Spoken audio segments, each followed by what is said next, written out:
días con todos.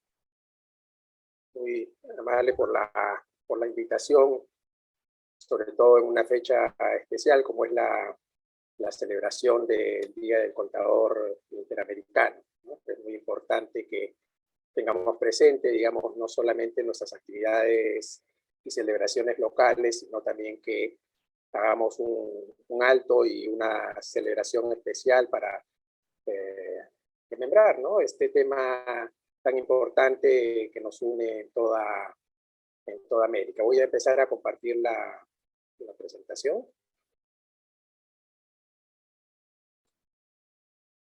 Un par de...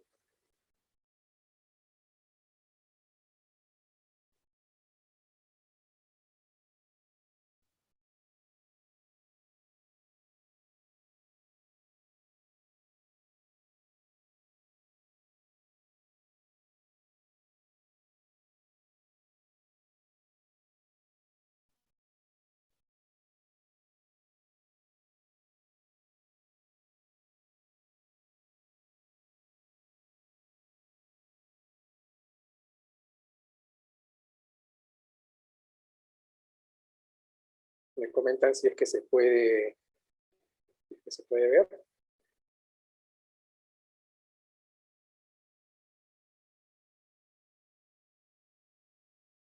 ¿Me escuchan?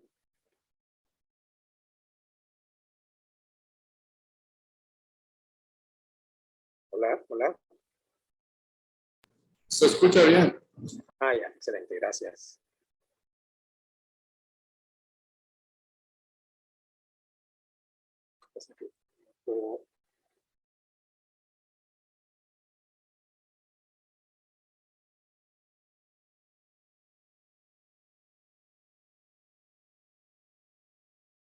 Se ha congelado la barra un ratito, por favor, ¿ya?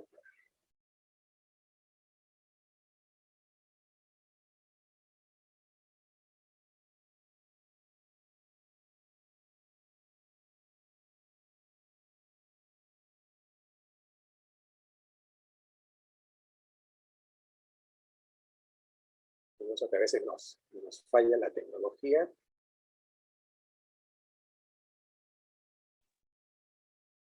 Sí, ya se mira en la pantalla, hay que darle presentación. Sí, sí es lo que estoy tratando, pero o sea, ahora sí se ve en modo de presentación. Bien, Sí. Bien, gracias. Bien. Entonces, el tema seleccionado para esta presentación, Big Data, Data Analytics y Robótica, la oportunidad para redefinir el perfil del contador público. Pero lo que vamos a hacer es dar una mirada general, ¿no?, digamos, también por la extensión del tiempo, una introducción, un tema de avances y oportunidades de Big Data, Data Analytics y Robótica. Vamos a observar cómo es que las TIC están, digamos, influenciando, cómo han venido y cómo están influenciando en el tema de la educación en contabilidad y cómo esto debe ser una oportunidad justamente para redefinir nuestro perfil, ¿no? Definitivamente no todo es de las mil maravillas, hay limitaciones estructurales, sobre todo en nuestra región, en Latinoamérica y el Caribe, lo cual impide que esto pueda avanzar de una manera más homogénea y más acelerada.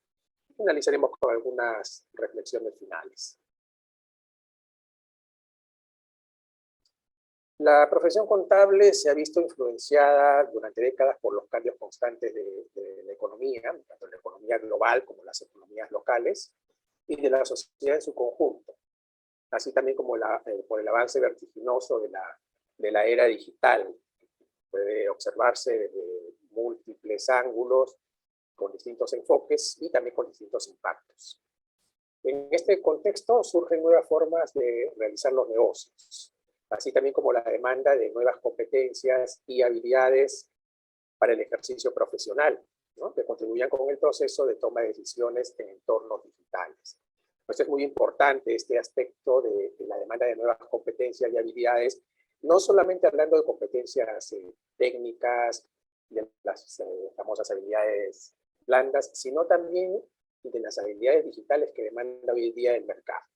Nos hemos enfrentado ante un una crisis sanitaria originada por la pandemia, la COVID-19, que ha acelerado en cierto modo estos cambios, pero que todavía nos lleva a seguir a realizar una reflexión y un análisis de cómo mejorar en todos estos aspectos, sobre todo en el aspecto educativo. Y también en el tema de formación continua, ¿no? Pero porque el énfasis en el ámbito educativo es porque los estudiantes que estamos formando son los que van a, dentro de poco, ejercer profesionalmente y tienen que estar dotados de las competencias y habilidades que demanda justamente el mercado. Ello no deja de lado al tema del profesional que debe mantenerse vigente y a través de la formación continua, como es este tipo de eventos, por ejemplo, de llevar, digamos, un tema de actualización en diversos aspectos, ¿no? No solamente en lo que siempre en nuestros países tiene el énfasis, el tema de tributación, el tema de NIF, que son los más atractivos, sino también en todos esos aspectos que son los que demandan ahora mucha relevancia e importancia en nuestros medios. Haciendo una remembranza de la novela de Julio Verne, que fue publicada en el año 1865, hace poco más de 50 años, con el título original de La Tierra a la Luna, un trayecto, un viaje en 97 horas, y donde en ese momento pues, la gente lo veía como algo imposible y un tema que desencajaba dentro de una mentalidad y una cultura muy diferente a la que vivimos hoy en día. Pero miren que aproximadamente 100 años después, el Apolo 11 llega a la Luna luego de un viaje de 4 días. Son aproximadamente las 98 horas del vuelo, del trayecto que describe Julio Verne en esta conocida novela, ¿no? Como que se adelantó a su época, como que era un visionario, como que hoy en día ya quizás los jóvenes ni siquiera toman en cuenta lo que implicaba esta aventura en esta novela, la obra literaria. Y claro, miren, 50 años después, antes de que se iniciara la crisis sanitaria, la NASA en su página web tenía anunciado que estaba preparando un viaje turístico al espacio para el año 2020, el cual se había interrumpido por las razones que todos conocemos, pero que nos lleva justamente a analizar ese tema, ¿no? De cómo todo este tema de la era digital, de la ciencia ficción, de la inteligencia artificial, de cosas como que las veíamos algo ficticio, algo imposible de lograr y que era fantasioso y lo veíamos solamente en la televisión o en la pantalla grande, como hoy en día lo vemos como algo ya casi natural y que los jóvenes, nuestros hijos, lo verán pues como algo que es parte de la vida diaria, ¿no? Como algo que lo utilizarán pues en el común y corriente tanto en la actividad doméstica como en la actividad profesional o empresarial. Entonces nos hacemos la pregunta, ¿no? ¿Ciencia ficción? Y hoy día no sé si los jóvenes entenderán realmente qué cosa es esto de ciencia ficción o si simplemente pues lo verán como algo natural en el día a día. En esta serie muy conocida y que seguramente para muchos de los que estamos en la sala nos traerá recuerdos, yo estaba muy pequeño cuando veía en la televisión en blanco y negro justamente el tema de la serie de Perdidos en el Espacio con el robot, ¿no? El D9, que me llamaba la atención y sorprendía de cómo un robot podía interactuar con seres humanos, moverse, y no solamente moverse, sino que de cierto modo pues el tema de razonar y de actuar, ¿no? Y claro, bueno, lo que pasa es que en sociedades más avanzadas el tema de la inteligencia artificial ya había empezado.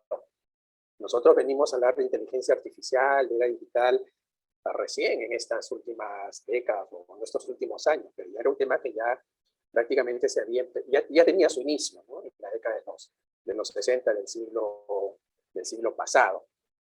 Entonces, en este tema de ciencia ficción ya hecha realidad. Hoy en día encontramos pues ejemplos variados, ¿no? He buscado los más comunes que no necesariamente estén relacionados con la actividad propiamente empresarial y con la contabilidad para iniciar con esta presentación.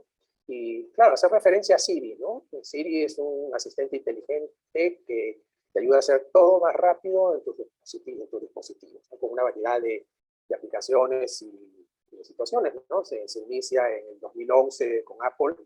Y claro, ya es esto algo de lo que veíamos en algún momento en lo que mencioné, incluso con el caso del B9, del robot, el tema de ya ir interactuando con un equipo móvil, en este caso de Apple, y poder no necesariamente utilizar las manos para poder realizar determinadas tareas, ¿sí? Sino simplemente a través de un mensaje hablado, ¿no?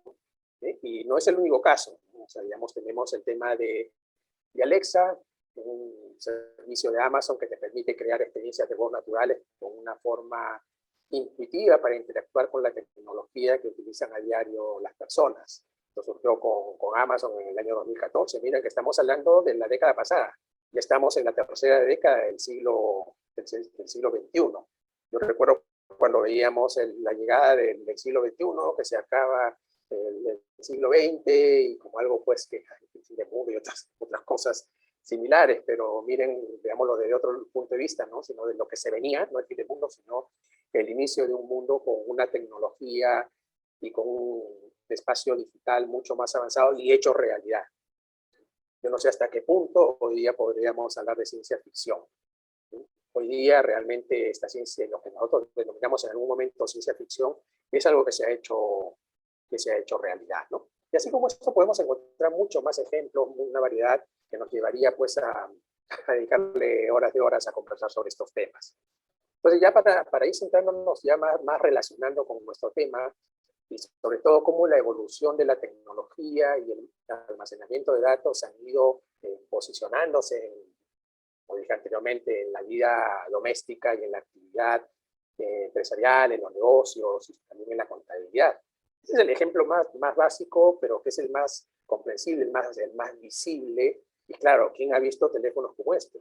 ¿No? Claro, de pequeño de repente algunos hemos visto esto de acá, otros seguramente esto ya que se fue volviendo como algo más común, y estos teléfonos inalámbricos o móviles, que algunos le llamaban un ladrillo en un momento inicial, y que era pues carísimo, ¿no? O sea, ¿quién tenía a inicio de los 90 un teléfono de estos?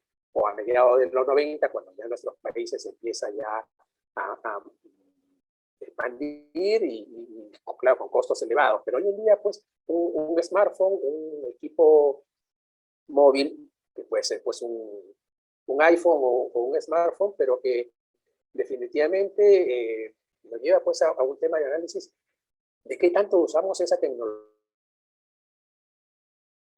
que está dentro de estos equipos, ¿no? Porque realmente tenemos que el tema de un equipo móvil, ¿no? De nuestros aparatos, como un iPhone, un smartphone, o sea, tiene una capacidad tecnológica tan amplia que realmente no la utilizamos.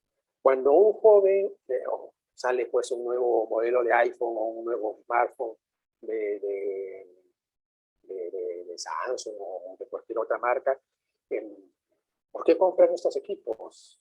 ¿Sí? Bueno, porque tiene más capacidad de almacenamiento, porque tiene una cámara adicional, porque la resolución de la cámara es mucho mejor y porque les permite interactuar con aspectos que utilizan de una forma muy común, como es pues, el uso de redes y comunicaciones, porque después el resto de aplicaciones que puedan estar ahí, que podríamos utilizar, no les damos realmente el uso debido, ¿no?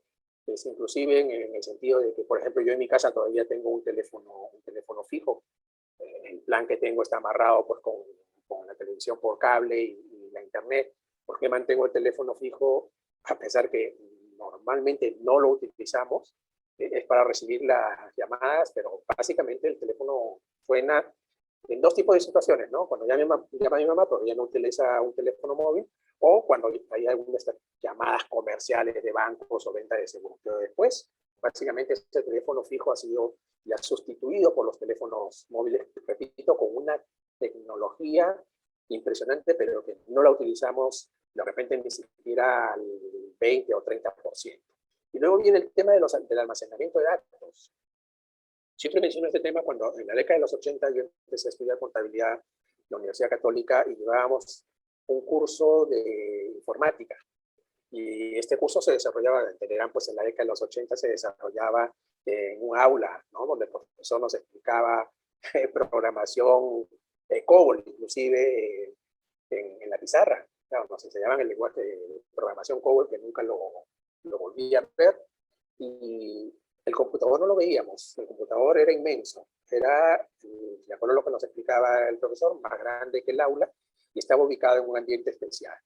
Entonces, era un computador IBM. Para efecto de poder realizar la programación, teníamos que picar las tarjetas IBM, entregarlas en una ventanilla y por ahí la procesaban, ¿no? Y claro, eso también fue cambiando y fue evolucionando. Ya hacia finales de los 80, un equipo informático, un computador, ya se fue masificando, fue de mayor facilidad de acceso a las empresas, a las compañías, ya no solamente hablando del tema del hogar, sino principalmente del tema de la actividad eh, empresarial, ¿sí? Pues, claro, un computador que era pues de todas maneras un equipo muy grande y muy pesado, y con una capacidad de almacenamiento también muy limitada. Eso fue evolucionando, fue cambiando de un disco o una cinta para almacenar la información a través de los disquetes. Recordarán algunos que utilizamos los disquetes flexibles, los disquetes de 5 1/4, ¿sí? Y luego que más o menos creo que tenían alrededor de 15 por 15 centímetros, si no me equivoco, y luego los disquetes de 3,5, claro, un poco más duros, pero con mayor capacidad de almacenamiento. Y después hemos pasado pues a tener estos pendrive, USBs, memorias flexibles, donde en algún momento almacenar 2 gigas de datos era bastante. Hoy en día ya esto tiene una capacidad elevadísima, y aquellos que desarrollamos alguna actividad en que tengamos que almacenar datos, probablemente podemos tener toda la información dentro de un USB o un disco externo, pero ojo, con el riesgo de que podamos perder la información, ¿sí? ¿A cuántos les debe haber pasado en que se han perdido los datos que estaban en el computador, en el ordenador, porque se dañó, se perdió y no se pudo recuperar? Y hoy en día, ¿a dónde vamos? Con este tema de almacenamiento de datos, con la evolución ya no solamente de la tecnología, sino el tema de poder almacenar los datos en la nube. Claro, increíble, ¿no? O sea, poder tener un almacenamiento de datos inmenso. Claro, en algunos casos con costos hay una variedad para poder acceder a ellos. En mi caso, por ejemplo, con la cuenta que tengo de la Universidad Católica como docente, es prácticamente ilimitado. O sea, nunca tengo que preocuparme de revisar si de repente los datos que tengo almacenados en la nube quizás ya están llegando a un nivel máximo o de alerta. No, porque la capacidad que tenemos es bien elevada, ¿no? Una tremenda ventaja. Y claro, ahí tengo datos de archivos que he guardado desde la época en que empecé a estar en la universidad, de hace 26 años, ¿sí? Entonces, claro, muchas veces ni los veo ni los uso, pero ¿cuál es el mensaje, no? O sea, digamos, hoy en día todos estos cambios, esta evolución, tanto en la tecnología como en el tema digital, nos lleva pues a tener es, digamos, un tema de prescindir definitivamente de estos aspectos, pero que nos traen muchas ventajas y facilidades para lo que es el trabajo, no solamente en el tema profesional, en la empresa, sino también en el tema educativo y en el tema doméstico, ¿sí? Y hay muchas cosas que se vienen, ¿Cuánto vale el pedacito? 30 pesos. cada vez más avanzados, ¿no? 5, pues. Bueno, creo que hay un micrófono encendido. Y bueno, seguimos y ya pasando al tema de la contabilidad.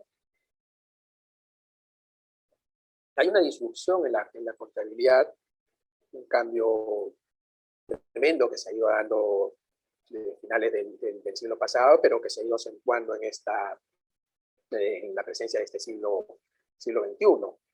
Hay que tener en cuenta que una de las principales funciones que tiene nuestra profesión, que tiene la contabilidad, es proporcionar reportes financieros históricos, que por excelencia son los estados financieros y seguramente otros reportes adicionales. Y también proporcionar algunos indicadores sobre la gestión que puedan ser útiles para los encargados del proceso de toma de decisiones. Hoy en día se requiere que el contador público esté capacitado para preparar reportes que reflejen tendencias y escenarios futuros sobre la base de la información financiera que permita brindar justamente un apoyo en este proceso de toma de decisiones. empresariales en entornos globales y digitales. ¿Sí? Entonces es un tema que el contador público ya no se dedica únicamente y no se debe dedicar únicamente a la elaboración de estos reportes históricos, que ojo, ¿no? Ya esto ha cambiado tremendamente porque es información que automáticamente surge del proceso contable a través de los sistemas dentro de una organización grande, mediana, y también en el caso de algunas pequeñas, ¿no? Entonces acá es importante que tomemos conciencia de que debemos trabajar sobre la información, nuestros reportes históricos, para preparar proyecciones, tendencias y escenarios que puedan ser muy útiles para la gerencia, ¿no? O sea, un aliado dentro de la organización con la gerencia, ya no con ese perfil que todavía hasta hace menos de 2 décadas se presentaba en algunas organizaciones y como todavía algunos lo perciben, ¿eh? Como un profesional de labores operativas. Y claro, ahí viene el tema del trabajo que tenemos que seguir consolidando, de cambiar esa mentalidad de aquellos que nos perciben todavía como profesionales en que realizamos una labor netamente operativa, ¿no? Que no es así, eso ya ha ido cambiando, ya ha evolucionado tremendamente y se acentúa cada vez más en las organizaciones. Relacionando el tema de fondo de la presentación con algunas de las áreas principales de nuestra profesión, tenemos por ejemplo el caso de la auditoría. Como en la auditoría, la era digital, todo este tema del Big Data y Data Analytics ha ido impactando y ha ido facilitando el trabajo del auditor, y no solamente facilitando, sino también contribuyendo a que sea mucho más eficiente. Con la aplicación del Big Data y el Data Analytics, es posible realizar pruebas de auditoría sobre un porcentaje muy, muy alto de una población. Inclusive, podemos aplicar estas pruebas sobre la totalidad de la misma, sin suponer que ello demande una mayor necesidad de recursos, sino más bien ofreciendo una mayor confianza en el resultado de la prueba que se realice. Ya hace varios años, las principales firmas de auditoría, y otras más, no solamente las principales, pero haciendo referencia a aquellas, al menos en las que yo sí tengo evidencia, por publicaciones o por conversaciones con algunos socios de alguna de las firmas acá en Perú, implementaron áreas digitales. Y no solamente las sociedades de auditoría, ¿no? Sino también varias empresas, compañías de distintos sectores y el sector financiero. Pero hablemos específicamente en el caso pues, de la auditoría. ¿Sí? Entonces, estas áreas les han permitido justamente mejorar la forma de realizar su actividad y el servicio que brindan hacia las empresas. Pues antes, por ejemplo, digamos, en el caso de las cuentas por cobrar comerciales, un auditor tenía que aplicar una prueba dentro de su proceso de auditoría a estas cuentas por cobrar comerciales. De acuerdo a sus procedimientos, seleccionaba una muestra de estas cuentas por cobrar y sobre ello aplicaba el procedimiento, ¿no? Entonces, lo que estamos mencionando hoy en día, puede agarrar y aplicar la prueba sobre el total de las cuentas por cobrar comerciales, ya no necesariamente sobre una muestra. Hace poco más de a inicio de mes, conversaba con un socio de una de las Big Four y conversábamos sobre este tema. Me comentaba algo justamente, bueno, hice algunas preguntas sobre cómo estaban avanzando en estos 2 últimos años de la pandemia, y bueno, el tema derivó a que me comentara algo respecto a la exigencia que tienen, aún a pesar de la facilidad de todo este tema que le proporciona el Big Data y Data Analytics, de aplicar estas pruebas sobre toda la población, con el tema de algoritmos y de otros aspectos más. Ellos requieren todavía por exigencia mantener papeles de trabajo y donde tienen que todavía realizar algunas pruebas manuales de acuerdo a los procedimientos anteriores para efecto de poder realizar sus procedimientos como un respaldo que en efecto se ha realizado, pero que ya están justamente pasando a una etapa siguiente en donde ya esa, digamos, acción manual ya tiende a desaparecer, ¿no? Y es parte, lógicamente, de un proceso, ¿no? Yo recuerdo también cuando empecé a trabajar en una compañía en DuPont, una subsidiaria de DuPont de Estados Unidos, pero ya tenemos una presencia como compañía local acá en Perú.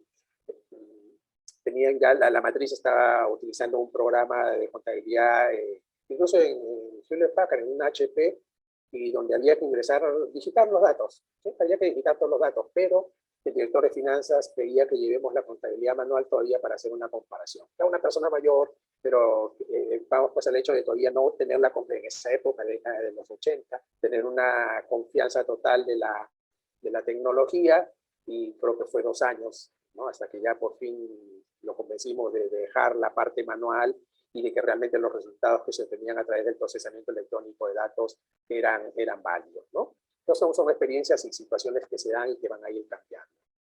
Algunas de las ventajas que podemos mencionar dentro del uso del análisis de datos, de todo este tema de data analytics en la auditoría, es que permite acceder a información de mayor importancia dentro de una organización. Y como habíamos dicho, sin necesidad de que esto implique un mayor esfuerzo, una mayor cantidad de recursos. Se logra mayor eficiencia en la gestión de riesgos que pueden ser más relevantes para el negocio. ¿Sí? Si bien el trabajo del auditor no es el de detectar fraudes, pero puede justamente contribuir a identificar algunas situaciones de riesgos. También determinar indicadores sobre tendencias en la información financiera de una manera incluso más amplia, ¿no? más eficiente. Y digamos lo que hay ahí, ¿no? Digamos, en el caso de la gestión comercial, también, digamos, el avance muy importante es que cada día, cada mes, cada año, la cantidad de datos que se generan en el mundo crece exponencialmente. Es inmenso, es tremendo, ¿no? O sea, este alto volumen de datos procesados puede permitir identificar necesidades de clientes y plantear estrategias, ¿no? Aparte de identificar estrategias de los competidores en tiempo real y que pueda ser utilizado para la toma de decisiones, ¿no? Identificar qué compra cada cliente, conocer qué día y a qué hora compra, identificar las modalidades de pago, varios aspectos, ¿no? Entonces, un ejemplo para entender a profundidad, digamos, cómo es que se está dando este tipo de situaciones, que no es nuevo definitivamente. Cuando vamos a comprar a un supermercado o a una tienda por departamentos, por mencionar dos ejemplos, un supermercado, uno se inscribe y bueno, en el supermercado que habitualmente compras y te permiten tener estar incluido dentro de un grupo selecto, por así decirlo, de clientes que forman parte de un club privilegiado. ¿Por qué? Porque te dan una tarjeta de puntos, ¿sí? Con un código o con tu documento de identidad, mediante el cual cada vez que tú realizas una compra, proporcionas tu tarjeta o tu código o tu número. Hoy en día yo me acuerdo que antes tenías que mostrar la tarjeta como del tamaño de una tarjeta de crédito y la pasaban por la máquina para que quede registrado cada vez que realizabas una compra, y dependiendo de los importes y de los productos, pues acumulabas puntos. Y estos acumulabas y sigues acumulando, ¿no? Y estos puntos te servían para canjear dentro de un catálogo determinados productos, rendirlos de acuerdo a las condiciones del establecimiento. Hoy en día incluso puedes canjearlos por dinero, depende del establecimiento, o esos puntos, aplicarlos a las compras que estás realizando en ese momento. ¿Sí? Hay distintas modalidades, distintas variedades.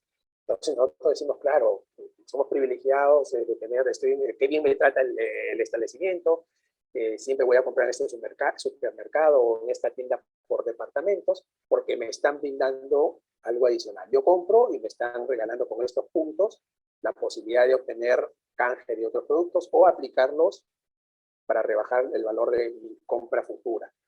Pero realmente que le estamos haciendo un gran favor a esta empresa, a este supermercado, esta tienda por departamentos o otros similares, somos nosotros. Porque cada vez, a ver, partamos por eso, cada vez que yo realizo una compra Oscar Díaz va, no entrega esta tarjeta de puntos o su documento, te emiten el ticket de la máquina registradora, compraste, y es una venta que ha realizado el establecimiento a un cliente X, no se sabe quién es, porque no has dado tu documento de identidad. Pero si yo le doy mi tarjeta de puntos, mi código, mi documento de identidad, o sea, queda registrado qué cosa estoy comprando, cómo estoy pagando. Si pago al contado, pago con tarjeta de crédito, si pago en efectivo, pago con tarjeta de crédito, qué tarjeta de crédito. ¿Sí? Ojo, hay personas que tenemos hábitos de consumo muy marcados, ¿no? De repente, el ama de casa o el padre de familia que sale de trabajar y de repente no tiene tiempo para comprar y quizás se dedica el fin de semana, un sábado o domingo, para realizar las compras, y ya el establecimiento sabe que normalmente las compras las realizas el fin de semana. O el joven que sale de la oficina, sale de trabajar, y de repente, pues, 1 o 2 veces a la semana suele comprar las cosas del momento, ¿no? No esa planificación del padre o madre de familia que compran, pues, para una semana, para una quincena, sino de lo que necesita para el día a día. Y ese tipo de situaciones las llegan a identificar. Y qué tipo de productos que prefieren, ¿no? Lo cual definitivamente les va a permitir plantear estrategias y muchos aspectos más, ¿no? Porque conocer en qué local compras con frecuencia, porque tenemos muchos esos hábitos marcados, ¿sí? El que está más cerca de la oficina, el que está más cerca de la casa, el que de repente me da más tranquilidad, más seguridad, y esto pues le va a permitir diseñar el tamaño óptimo del local, del establecimiento, manejar digamos, un manejo óptimo de la gestión de inventarios y una disminución del costo de oportunidad por productos inmovilizados, ¿no? Y eso le ha sido muy útil a estos negocios en esta temporada, en estos poco más de 2 años de pandemia, de crisis sanitaria, en donde se ha tenido que llegar a un nivel de eficiencia, de cerrar algunos locales. De repente, si en una localidad, en un distrito, el supermercado tenía 3 o 4 locales, y a través de toda esta información ha podido observar, pues, que algunas personas han cambiado sus hábitos de consumo, ahora compran en determinado local, por lo tanto hay que reducir el tamaño de algunos de ellos, de repente ampliar otro, ya no tener de repente las estanterías, las góndolas abarrotadas de determinados productos, sino del nivel necesario que se pueda ir reemplazando, surtiendo en los días que haya más demanda. Y esto influye definitivamente en el tema financiero, ¿no? Con una disminución del costo de oportunidad que se va a evitar por mantener productos inmovilizados. Y otras ventajas más, ¿no? Esto solamente a modo de ejemplo, y esto no es algo que haya surgido recién. Lo que acabo de mencionar es que como en la pandemia ha ido, digamos, contribuyendo también de una forma muy importante. Si nos vamos por el lado digital, por el lado de la tributación, de la fiscalidad, hasta la década de los 80, muchos de nuestros países todavía era muy marcado el uso de los formularios físicos para la presentación de las declaraciones anuales de renta. Hablemos primero de las declaraciones anuales de renta. Yo recuerdo que cuando empecé a trabajar, tenía que llenar la declaración del impuesto a la renta, que era un formulario físico, sin exagerar, como empresa, de más o menos alrededor de 15 a 20 páginas. O sea, un montón de información que había que proporcionar en esa época, y donde había que llenarlo pues a mano o con máquina de escribir. Claro, pero llenarlo con máquina de escribir con estas casillas tan juntas, tan pequeñas, y que a veces de repente no caía en el lugar correcto. Pero bueno, era el hecho de tener que llenar formularios a mano, y no podía tener enmendaduras, ojo, no podía tener correcciones, y eran numerados. Y si de repente estabas en la página 9 y dañabas el formulario porque llenabas mal un dato, te equivocaste y no podías borrarlo, no podías corregirlo. Entonces, en ese momento, a empezar a llenar un formulario nuevo desde el inicio. Imagínense si estaban al final, ¿sí? O si de repente quien tenía que firmar firmó mal, firmó no en el lugar del contador, sino en el lugar del gerente, y metió la firma otra vez a llenar todo el formulario. Repito, porque eran numerados y no podías, todas las páginas tenían la numeración, el mismo número y no podías reemplazar una de ellas. Y bueno, esto fue cambiando para bien de todos, tema lógico del avance de la tecnología y todo lo que se veía venir. Empezamos a presentar las declaraciones a través de medios magnéticos. Claro, pero presentar las declaraciones en estos medios magnéticos implicaba tener una aplicación y tener un tema de conexión a Internet, o de repente a través de las mismas oficinas de la administración tributaria o de los bancos, dependiendo de cómo esto se fue dando, fue evolucionando, ¿no? Aparecen los programas de declaración telemática. Eso se ha dado en muchos de nuestros países y sigue evolucionando, sigue mejorando. Entonces, a través de estos programas de declaración telemática, claro, llenamos los datos y antes de presentar la declaración, si me equivoqué al ingresar un dato, bueno, fácilmente lo borro y no malogro todo. Y se recalcula, ¿no? ¿Sí? De repente estoy llenando un tema de declaración mensual del IVA y llené mal la base de algún dato, ¿no? Y a la hora que veo el total, seguramente aquel contador que lleva todavía su control manual o en el reporte del sistema contable, observa que hay una diferencia, empieza a revisar y simplemente hace la modificación y se acabó. No hay nada, en la medida que todavía no ha hecho la presentación, ¿no? No hablemos de una rectificatoria. Y claro, todo eso va mejorando, va evolucionando, hasta el punto que hoy en día ya está volviéndose masivo y obligatorio el tema de la obligación de emitir los comprobantes de pago electrónicos.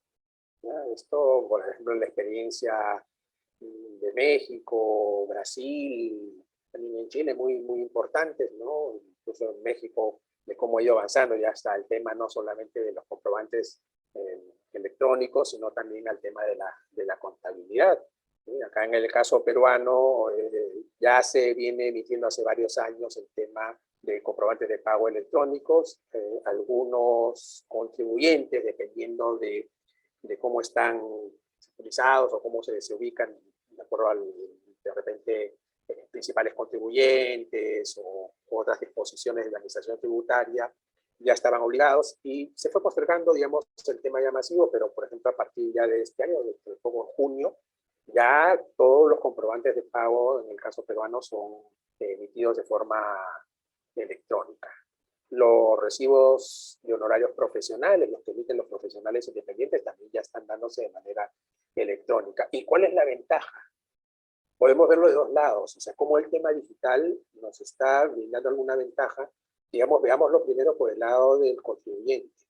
Claro, porque de hecho la administración tributaria es una de las que más se beneficia, pero también el contribuyente, porque lógicamente con este tema de emitir comprobantes de pago electrónico implica una inversión, una adaptación no solamente del sistema, sino también de la cultura y de los procedimientos. Nos lleva pues a un ahorro tremendo, no solamente de este tema de sistematización, de mecanización, sino también el mismo sistema, el ahorro en costos, porque claro, ya no tener que almacenar estos comprobantes, emitirlos primeramente, el tema del costo de la impresión, el tema del costo del almacenamiento del espacio, y hablemos de una empresa grande, una empresa y hasta mediana, en que hay tal cantidad de comprobantes de pago, documentos físicos, que por disposiciones también de las normas correspondientes en sus países, tienen que almacenarlo un periodo de tiempo por si es que la administración tributaria pueda realizar una fiscalización. ¿Y dónde los mantienes? Hay empresas que lo que han tenido que hacer es todos los archivos de años anteriores, almacenarlos en alguna empresa que se dedica al almacenaje no solamente de autorizados, sino de terceros, ¿no? Y eso es un costo, ¿eh? O sea, no solamente la impresión, sino también del costo. Y el tema también de la información que va a hacer, tiende a ser mucho más, más exacta, más sin riesgo de errores, incluso en una facturación manual. Pero para la administración tributaria también, definitivamente, ¿no? Por el tema de combatir también, por un lado, el tema de la evasión, el tema de contar con información, evitar la posibilidad de lo que sucede en países donde la informalidad, como el caso peruano, es marcado, donde el emitían facturas falsas, cuando eran físicas, o la doble facturación. Acá ya no, ¿no? Y toda esa información automáticamente a los sistemas de la administración tributaria. Y esto va también por el tema de los libros de contabilidad, ¿sí? Los libros ya de contabilidad que se emiten a través del programa de libros electrónicos, y donde también ya no tienes que legalizar libros o papeles, impresión, empaste y archivo de todos estos documentos, ya no, ¿no? Todo eso ya se va reemplazando. Y miren, en el caso de las declaraciones de renta, de lo que mencionábamos, ese formulario manual, a las declaraciones telemáticas, pasamos a las declaraciones virtuales, ¿sí? A través de estos aplicativos que ya en varios países está funcionando. Yo, por ejemplo, claro, yo realizo labor de trabajo dependiente en la universidad, también trabajo independiente, por lo cual tengo que emitir a veces algunos recibos de honorarios profesionales y también rentas por arrendamiento, por alquiler de inmuebles.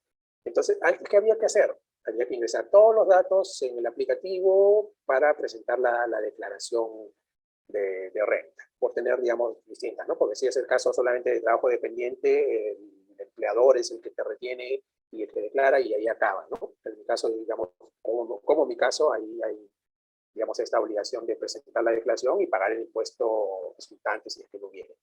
¿A dónde voy? A que hoy en día, por ejemplo, he tenido en el mes de marzo presentar mi declaración anual de renta del año 2021, yo entro a este aplicativo que es una declaración virtual, con una clave, ingreso, y ya está todos los datos.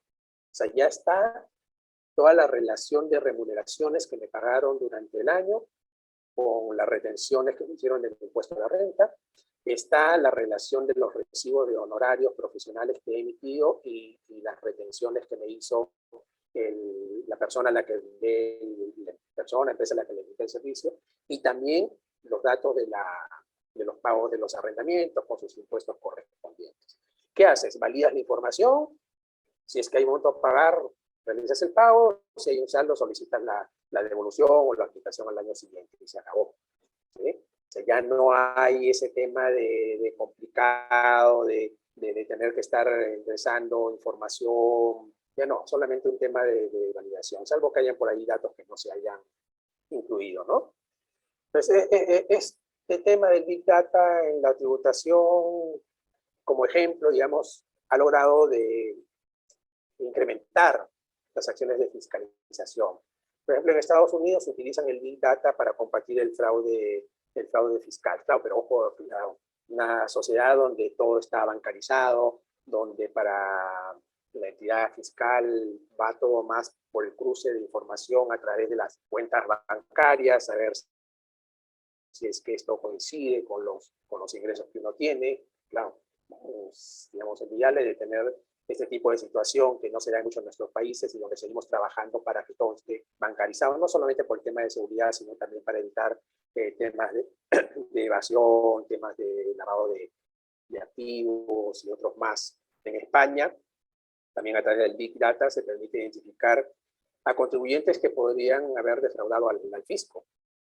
Una información muy, muy amplia, muy extensa, ¿no? Recuerden aquellas noticias donde de repente, pues, determinado jugador de fútbol o determinado cantante o actor fue denunciado por un tema de defraudación al fisco, y justamente que fue identificado por todo el uso de esta tecnología y de este manejo de datos y análisis de datos por parte de la administración tributaria.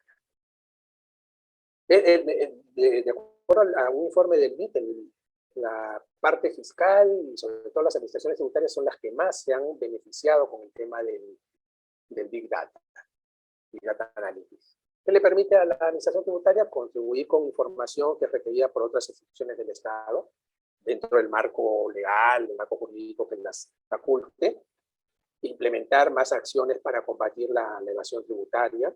El tema de la facturación electrónica es muy importante, pero todavía falta mucho para que se pueda lograr un mejor resultado. Eficiencia en la proyección de recaudación fiscal. Claro, ya digamos, la administración tributaria tiene, digamos, finaliza en un determinado mes y ya tiene, a través de la facturación electrónica, ya tiene para hacer una proyección de cuánto va a ser la recaudación del mes siguiente. ¿sí? O sea, no necesariamente va a esperar a que el contribuyente pague para poder tener esa información, o que declare y pague, ¿no? Y también información sobre el comportamiento de los contribuyentes. Saben que compramos, ¿sí? Saben que compramos, y eso, en la medida que no haya situaciones ilegales o que vayan en contra de lo que está establecido en las normas, el tema ético, no hay ningún problema, ¿no? ¿Sí? Pero definitivamente sí para contribuir en temas de lucha contra la evasión tributaria, contra el lavado de activos y otros más. En el tema de los costos, también hay una disrupción digital, bueno, que definitivamente en la mayoría de los países de la región, de Latinoamérica y el Caribe, no ha llegado, digamos, al nivel de avance que se pueda dar en Europa, en las empresas en Europa, en Asia, en Estados Unidos. El uso de la inteligencia cognitiva para analizar y ayudar a reducir gastos externos permite también simplificar y optimizar la estructura de una organización. Entonces, el tema lo que se conoce como RPA, por sus siglas en inglés, el uso de la automatización robótica de procesos, contribuye para mejorar la productividad y reducir costos. Y esto definitivamente, pues, en muchas empresas ha definitivamente contribuido y sigue contribuyendo con el tema de eficiencia, ¿no? Claro, y ahí es donde también viene la preocupación en general, donde se piensa, pues, por ahí acabo de ver que dice que se escucha bajo, ¿me escuchan bien? Veo ahí un mensaje que dice que se escucha bajo. Bien, a ver, voy a tratar de elevar la voz de repente por dentro.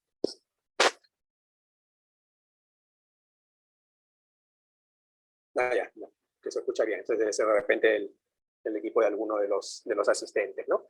Entonces, todo ese tema del RPA, de la automatización robótica de procesos, genera un temor, una preocupación de que la robótica, de que el robot va a reemplazar al ser humano. Va a reemplazar, y ya lo ha hecho, y lo seguirá haciendo, va a reemplazar definitivamente muchas de las acciones que se hacían de forma manual en las empresas, tanto en la parte productiva como en la parte comercial o como en la parte contable, financiera, como en nuestro caso, pero no implica pues que desaparecemos, ¿no? O sea, pasamos a una labor diferente, como mencionaba, ¿no? Al inicio, esta es una oportunidad para redefinir para redefinir nuestro perfil. No es que vamos a ser reemplazados, y bueno, ahí vamos a seguir viendo y discutiendo sobre este tema, ¿no? En el caso de las finanzas, la inteligencia artificial, vinculada también al tema del RPA, está introduciendo cambios en el sector financiero. La mayoría de bancos, a finales del 2017, ya estaba desarrollando numerosas aplicaciones de datos, numerosas aplicaciones de inteligencia artificial, como es el caso, por ejemplo, de la gestión de patrimonios financieros, detección de fraude y finanzas personales o concesión de préstamos. ¿Sí? O sea, digamos, hay ya entidades financieras en donde esto se desarrolla a través del tema de la robótica con el tema de inteligencia artificial. No sé si les habrá sucedido, pero a mí sí me llamó la atención el mes pasado, a mí particularmente, una experiencia personal, en donde recibí una llamada telefónica de un banco con el que tengo, digamos, cuenta y tengo vinculación comercial, y se presentó la señorita y empezó a hacer unas preguntas, pero de repente noté algo que me llamó la atención, ¿no? Y no estaba hablando con una persona, se está hablando con un robot. No es ese robot que esa grabación que recibes y te da un mensaje. No. O sea, me hacía preguntas, yo respondía y sobre eso seguía la conversación hasta que me di cuenta que realmente estaba conversando justamente con un robot, no estaba conversando con una persona, ¿no? Entonces, claro, hay digamos, mucho avance y mucho más que todavía se puede dar.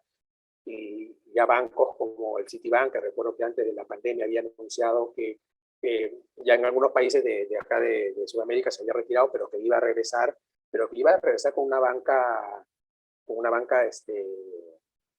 digital, ya no con oficinas, sino con unas bancas enfocadas con todo este tema del RPA y de la inteligencia artificial.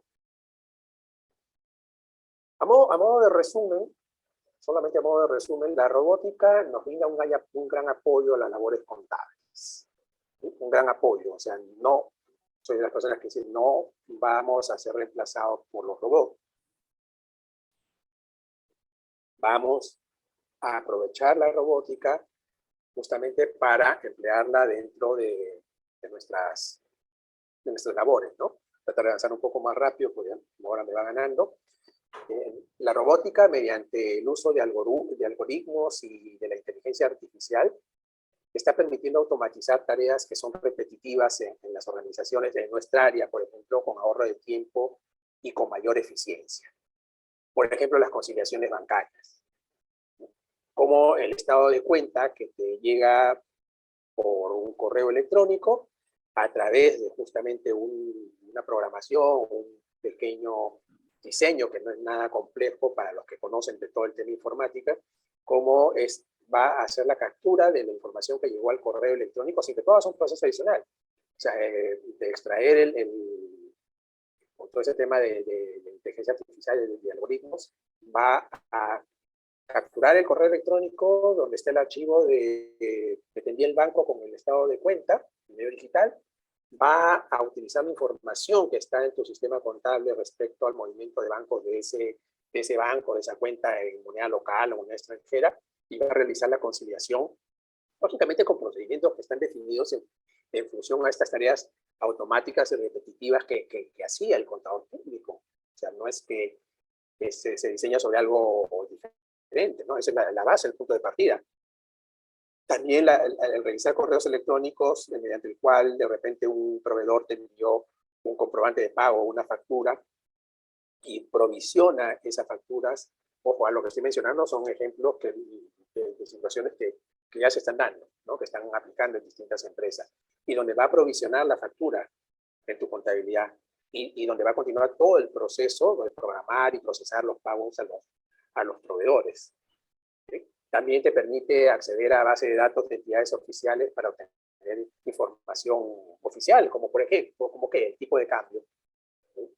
En países como los nuestros, que utilizamos el dólar, por ejemplo, para determinadas operaciones, y que legalmente es permitido, pero la contabilidad se lleva en moneda local, el tipo de cambio que debes utilizar, de acuerdo a lo que establecen las normas tributarias correspondientes, es el tipo de cambio que publica, por ejemplo, en nuestro caso, la Superintendencia de Banca y Seguros, que lo tiene la administración tributaria. Entonces, con esta pequeña programación, con todo este procedimiento, lo que va a hacer es, día a día, ingresar a la página correspondiente, a la página web, va a obtener el dato del tipo de cambio, o la ruta que haríamos nosotros seguramente de un proceso manual, y lo va a ingresar dentro de tu sistema contable en la parte que corresponda, y las operaciones que sean en moneda extranjera las va a convertir en forma automática, ¿no? Sí, solamente como ejemplo, porque pues, en esto hay una variedad tremenda de situaciones que te están dando, ¿no? Entonces, acá podemos mencionar el tema de la programación para el análisis de datos, que debe estar dentro del área contable, porque normalmente esto depende de la gente de informática, del ingeniero de sistemas, del informático que está dentro de la organización, porque muchos de los contadores públicos no estamos formados con estos temas vinculados a la informática, y no estoy hablando del manejo de una hoja de cálculo, de un procesador, no, el tema de programación básica.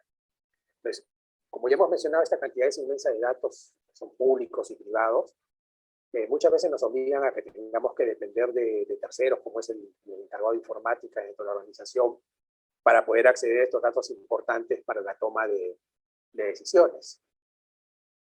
Y bueno, hoy en día el manejo del lenguaje de programación básico, ¿no? Como Python, nos permiten facilitar el trabajo de contador público sin depender de terceros. Siempre recalco esto, no es porque vamos a inmiscuirnos dentro del campo de otro profesional y tratar de hacer su trabajo, no, sino de que hay determinadas actividades, determinadas funciones o procesos que las podemos hacer, y que ya en algunas empresas el contador público lo está haciendo, ¿sí? o utilizar el Power BI, ya no siempre Excel, ¿no? Power BI, acceder a datos e información, ojo, en el área de finanzas, ¿no? A través de Bloomberg. No cualquiera puede acceder a Bloomberg, el costo para tener un terminal y acceder a esta información es muy costoso, pero son ejemplos, digamos, de cómo es que se puede utilizar todos estos temas, ¿no? Y el tema que también está, digamos, en los últimos años tomando mucha presencia, el tema del blockchain para los negocios. De acuerdo a IBM, esto constituye un libro mayor, compartido e inmutable que facilita el proceso de registro de las transacciones, así como el seguimiento de activos en una determinada red de negocios. Esos activos pueden ser tangibles, una casa, un auto, un bien, ¿no? Cualquier tipo de lo que nosotros conocemos como bienes tangibles. O también intangible, patente, un derecho de autor. Cualquier cosa de valor puede ser rastreada y comercializada en una red de blockchain, reduciendo el riesgo y los costos para todos los involucrados. Ahora, reduciendo el riesgo, este tema de riesgos también, el tema digital también trae sus consecuencias, ¿no? O sea, el tema del cibercrimen también ha ido creciendo en los últimos años, conforme va avanzando la tecnología, conforme la vamos incorporando en los negocios, definitivamente también los riesgos son mayores. Y haciendo deteniendo unos segundos acá en el tema del cibercrimen, en un estudio que publica Pricewaterhouse cada año sobre justamente delitos en las empresas, un estudio mundial, un estudio global y que también lo aplica en varios países, que hasta hace 2 años creo que era, el estudio en cuanto al cibercrimen que ya había aumentado, tenía como autor principal a gente dentro de la organización.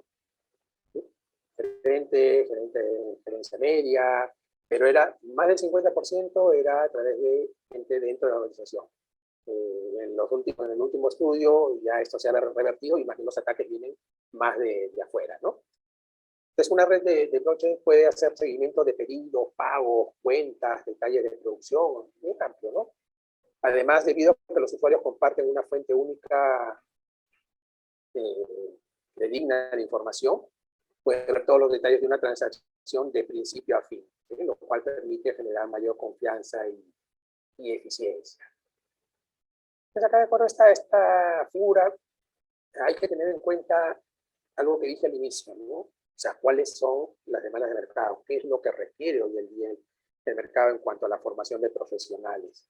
Ya no es solamente ese profesional que pueda manejar el tema de la parte de las leyes, de la de las NIF, del tema de costos. No, o sea, digamos, el tema va ahora no solamente por ahí, sino que forzosamente tiene que haber el tema de manejo de determinadas habilidades para la ciencia. El tema de la estadística y las matemáticas nuevamente cobra más vigencia en la formación del contador público. Las universidades en años anteriores empezaron a disminuir los cursos de estadística matemática. Bueno, no en los últimos, sino en décadas anteriores, y en los últimos se como que están retomando, ¿no? Y bueno, hay varios aspectos acá que debemos tomar en cuenta, y ojo, sobre todo el tema del conocimiento del negocio, ¿sí? Es muy importante que el contador público, al igual que otras personas de la organización, conozcan el negocio, ¿no? Entonces, en todo este tema de educación, no puede faltar hacer una referencia al tema de las normas internacionales de formación que emite la IFAD a través del IAFIPEP. La primera fueron emitidas en octubre del 2003, se actualizaron en agosto del 2008, luego el Handbook del 2015, y el último, el Handbook del 2019, que justo entró en vigencia, las normas modificadas en el año 2021. Pero acá solamente voy a hacer referencia, pues es un tema muy largo, pero solamente hacer referencia a que dentro de la norma 2 de desarrollo profesional inicial están varios aspectos que he ido mencionando, ¿no? O sea, lo importante que debe conocer un contador, el tema de la parte de impuestos, el tema de las leyes y regulaciones, el tema de la contabilidad financiera de las NIF y otros más. Pero ojo, ¿no? ¿Sí? ¿En cuántas universidades realmente el contador público recibe dentro del pensum, dentro del plan de estudios, recibe cursos vinculados a gobierno corporativo, gestión de riesgo, o por ejemplo el tema de entorno de negocios y organizacional, el tema de estrategia de negocio y de gestión, y ojo, el tema de la tecnología, que no va solamente con un curso de informática donde les enseñan de repente quizás algún lenguaje de programación, o de repente en algunos, como he podido ver, simplemente un tema de Office, que no es pues el fin de lo que debería darse, ¿no? Digamos, a modo de resumen de los cambios que trae este handbook del 2019, ¿sí? Está el énfasis básicamente en el tema de las tecnologías de la información y comunicación.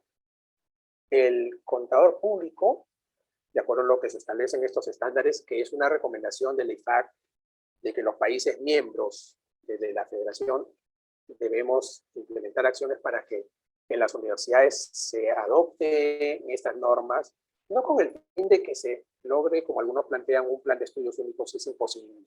Nuestras realidades son completamente distintas. Dentro de cada país también son distintas, ¿no? Entonces las demandas van a ser diferentes, pero sí que deberíamos tomar como referencia y elementos mínimos, porque el profesional contable debe estar en capacidad de explicar cómo las TIC contribuyen con el análisis de datos y la toma de decisiones. Ojo, no solamente la toma de decisiones, el análisis de datos.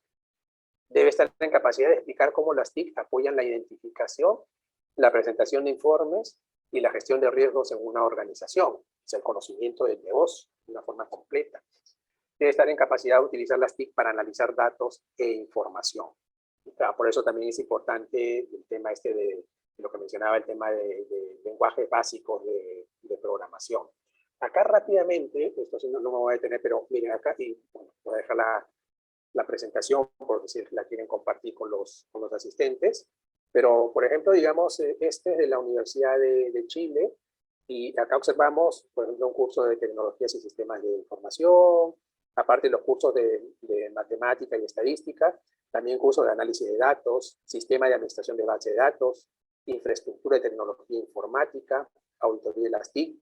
Se ha extraído solamente algunos cursos de lo que están relacionados a lo que estoy presentando. En la Universidad ORT de Uruguay, por ejemplo, Introducción a la Programación 1, Introducción a la Programación 2, aparte de Matemáticas y Estadística, Informática aplicada a los negocios, Analítica de negocios y Big Data, Sistemas de Información y Análisis de negocios, Marketing digital, Sistema de Información, bueno, y más, ¿no? Varios cursos, algunos selectivos, pero bueno, tiene una variedad, digamos, de posibilidades que los estudiantes podrían seleccionar. En el tema de la Universidad Nacional de Colombia, también otra de las importantes universidades de los rankings mundiales en Latinoamérica, claro, por ejemplo, modelación estática, probabilidad estadística fundamental, sistema de información, base de datos contables y financieras, la UBA, en lo que se presenta de manera explícita, bueno, los cursos de matemática, de estadística, tecnología de la información, auditoría y seguridad de los sistemas de información, gestión de recursos informáticos. En la UNAM de México también hay una variedad, miren, tecnologías de información y comunicación 1, 2, muestreo estadístico para auditoría, de informática fiscal, negocios electrónicos, planeación estratégica y tecnología de información, investigación de operaciones con software, resolución de problemas matemáticos con software, y seguimos, ¿no? Entonces, digamos, es el tema de cómo, digamos, debe ir dándose, este es en Brasil, acá en Costa Rica, y cómo debe ir dándose dentro de, se ha movido ahí la imagen, cómo es que debe darse dentro de la formación. Pero, lamentablemente, no todo funciona a las mil maravillas porque tenemos limitaciones, ¿no? A pesar de que a través de la declaración de Florianópolis, el compromiso de Río, desde hace ya, miren, más de 20 años, estableció, ¿no?, que los países de América Latina y el Caribe, que fueron convocados por el gobierno de Brasil y la CEPAL, aprobaron la declaración de Florianópolis en el 2000, que apuntaba al uso de las tecnologías de la información y de las comunicaciones para el desarrollo. Esto no ha avanzado como debería darse, hay muchas limitaciones. En el 2010 y en 2007, a través del compromiso de Río, se instituye el Plan de Acción de la Sociedad de la Información en América Latina y el Caribe. Esto tiene versiones posteriores, pero igual con limitaciones en su avance. Y es que con la presencia de la COVID-19, esto se ha hecho más evidente. Hay estudios donde reafirman que el acceso y la conectividad se encuentran fragmentados de acuerdo a niveles de ingreso. Países con mayores niveles de ingreso tienen mayor nivel de acceso y conectividad. Dentro de algunos países, las zonas, las regiones también con mayores niveles de ingreso tienen mayor acceso y conectividad. La velocidad de redes es insuficiente, lo hemos experimentado, lo seguimos experimentando con lo de la COVID-19 y los meses que hemos estado en confinamiento. Hay una brecha en el desarrollo de habilidades digitales y acá, ojo, esta es responsabilidad principalmente de las universidades y del gremio profesional. De las universidades en la formación de futuros contadores públicos y del gremio profesional en el tema de la formación continua. Bueno, y la escasa digitalización de los procesos productivos en nuestros países. Entonces, el BID tiene un informe anual del uso justamente del desarrollo de banda ancha en nuestra región. Mide la brecha digital mediante la evaluación del desarrollo de la banda ancha en 26 países. ¿Y cuál es la conclusión? Que mientras que en los países miembros de la OCDE, el 88% de personas cuenta con acceso a Internet, mientras que en América Latina y el Caribe solo el 44%. Y de hecho esto es una dificultad en lo que queremos trabajar y avanzar justamente para cómo las TIC, el Big Data, el Data Analytics y todo el tema de la robótica puedan estar más inmersos dentro de la formación profesional, dentro de la formación de las universidades y dentro del ejercicio profesional. ¿Sí? Entonces, es definitivamente algo sobre lo que los gobiernos todavía tienen que seguir trabajando. Bien, vamos a finalizar con unas reflexiones. El tema de la estadística, las matemáticas y las TIC vuelven a ser elementos permanentes y esenciales para el ejercicio de los profesionales de las ciencias contables. Yo recuerdo haber llevado en el pregrado 4 cursos de matemática en los estudios generales, matemática financiera después y matemática actuarial. Y esto se redujo tremendamente, ¿no? Se debe generar una disrupción en la forma de hacer negocios y en el ejercicio profesional. El que no se adapta a la era digital no formará parte del futuro inmediato. La era digital no es un riesgo para el profesional de las ciencias contables, es una oportunidad para redefinir nuestro perfil y posicionarnos dentro de las organizaciones de la sociedad. No tengamos miedo, no tengamos temor. Tengamos temor a no actualizarnos, a no incursionar en esos aspectos. No tenemos que volvernos especialistas, sino dentro de las labores que realicemos, tratar de ver qué cosa es lo que podemos incorporar o mejorar. En opinión de diversas organizaciones internacionales, la transformación digital es un proceso irreversible. La pandemia ha acelerado definitivamente todo esto, nos ha forzado a hacer algo que ya se estaba dando, ¿no?